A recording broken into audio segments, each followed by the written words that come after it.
The marina was my sanctuary, a quiet escape on my houseboat. The Wanderer bobbed gently on the water.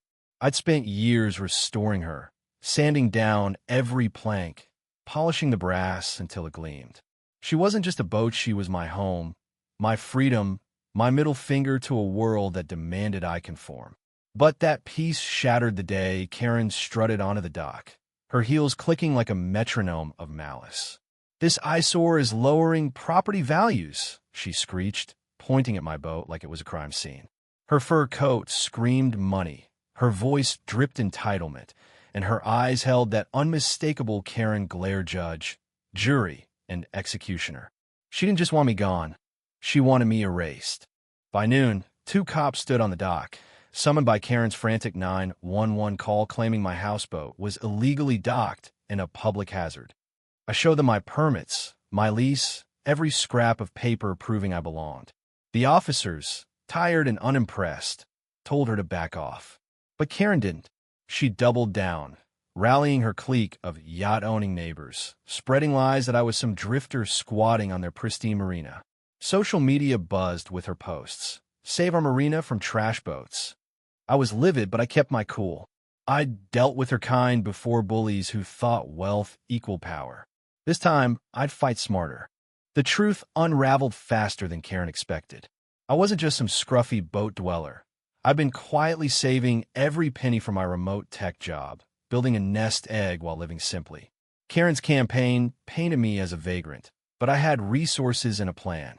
Her husband, Richard, owned the marina, a fact she lorded over everyone. But whispers on the docks hinted at trouble. Richard's real estate empire was crumbling, bleeding cash. I dug deeper, hiring a private investigator to confirm what the rumor mill churned. Their marina was in debt, teetering on foreclosure. Karen's lavish lifestyle private jets, designer bags was a facade propped up by a sinking ship. Then came the twist no one saw coming.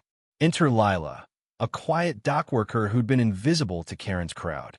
Lila overheard Karen bragging about sabotaging my boat to force the trash out. She'd loosened my moorings, smeared oil on my deck, even tried to bribe the harbor master to revoke my lease. Lila, fed up with years of Karen's condescension, slipped me a USB drive with recorded conversations, Karen's voice, venomous and clear, plotting to ruin me. "He's nothing," she sneered in one clip. "I'll have his junk heap towed by next week." Lila's evidence was dynamite, and her courage changed everything. She wasn't just a bystander. She was my unlikely ally, a reminder that even the overlooked can shift the tide. Armed with Lila's recordings, I confronted the real battle. Karen's lies had rallied her yacht club cronies, but I had something better: leverage. I contacted the bank holding the marina's loan, offering to buy it outright. My savings, plus a small business loan, were enough to make a compelling bid. Richard, desperate to avoid bankruptcy, agreed.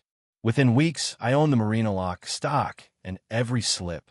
Karen's face when she heard was a masterclass in shock. Lips trembling, eyes wide, her carefully curated mask slipping. She stormed into the marina office, demanding I fix this mistake. I leaned back in my new chair, the deed in hand, and said, "Karen, you're trespassing. Leave."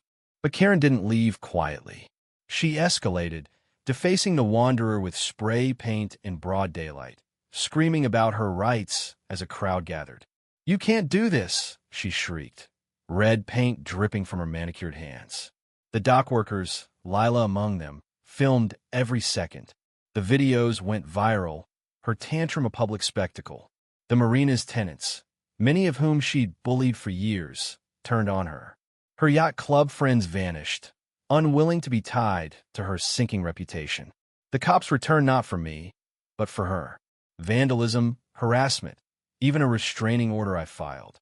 Karen's empire of influence crumbled, her boats banned from my marina. Richard, humiliated, sold their yacht to cover debts. Their waterfront mansion went next. In the end, the Wanderer still floated, prouder than ever.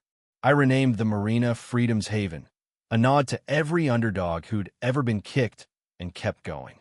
Lila got a promotion, running the docks with a quiet strength that made the place hum. The community rallied, not just around me, but around a shared truth. No one, no matter how rich or loud, gets to trample others without consequence. Karen's downfall wasn't just her punishment. It was a beacon for anyone who'd ever felt small under someone else's boot. I stood on my deck, watching the sunset, knowing I'd turned her weapon entitlement into her defeat. What do you think? Was Karen's comeuppance fair, or did I go too far?